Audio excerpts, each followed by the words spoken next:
உங்க விஜய் உங்க விஜய். மண்ணுக்கும் மக்களுக்கும் முதல் வணக்கம். நான் உங்கள் அஜய் விஜய்.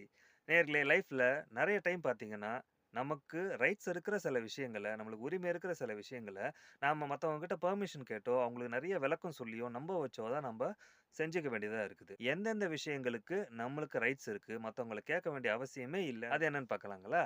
ஃபர்ஸ்ட் நம்ம யாரையாவது லவ் பண்றோம் அப்படின்னா, அவங்கள ஏன் லவ் பண்றோம்? எதுக்காக லவ் பண்றோம்ன்னு யாருக்கும் சொல்ல வேண்டிய அவசியம் கிடையவே கிடையாது. அது நம்மளுடைய ரைட்ஸ்.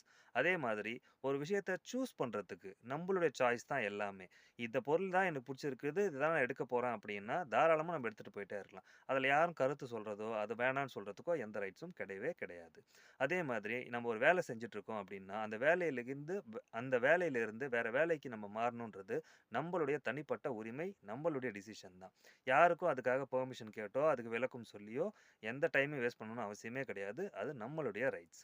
அதே மாரி பார்த்தீங்கன்னா, ரெஸ்ட் எடுக்கணும்னு தோணுச்சு அப்படின்னு வச்சுக்கங்களேன். உடல் ரீதியாவும் சரி, மன ரீதியாவும் சரி, நம்மளுக்கு ஒரு பிரேக் வேணும், நம்மளுக்கு ஒரு ஓய்வு வேணும் அப்படின்னும்போது, யாருக்கும் அந்த விளக்கத்த சொல்ல வேண்டிய அவசியமே கிடையாது. அதே மாதிரி நமக்கு ஃப்ரீ டைம் இருக்கும் இல்லையா? நம்மளுடைய ஹாபீஸ்லாம் பண்றதுக்கு, நம்ம ஒரு டைம ஸ்பெண்ட் பண்ணலாம் அப்படின்னு சொல்லி முடிவு பண்ணுவோம் இல்லையா? அந்த ஃப்ரீ டைம்ல நாம என்ன பண்ணணும் அப்படின்றத முடிவு பண்ற எல்லா ரைட்ஸுமே நம்மளுக்கு தான் இருக்கு.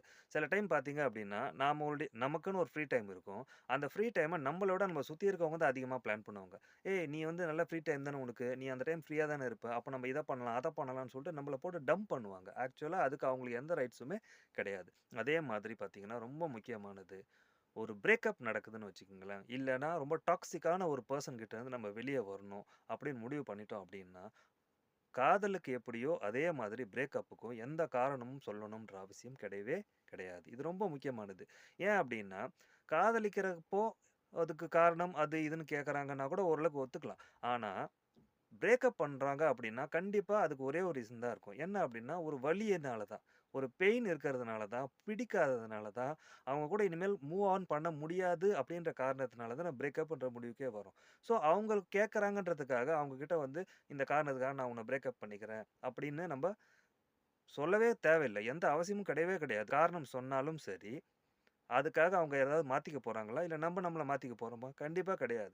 அந்த காரணத்த வச்சு சண்டைகள் தான் திருப்பி ஆரம்பிக்குமே தவிர, அந்த பிரேக்கப்க்கு அங்க ஒரு வேல்யூவே இருக்காது. நானும் என் வேலைய பார்த்துட்டு போறேன்னு ஹேப்பி எண்டிங்கோட முடிச்சிடுறது ரொம்ப ரொம்ப நல்லது.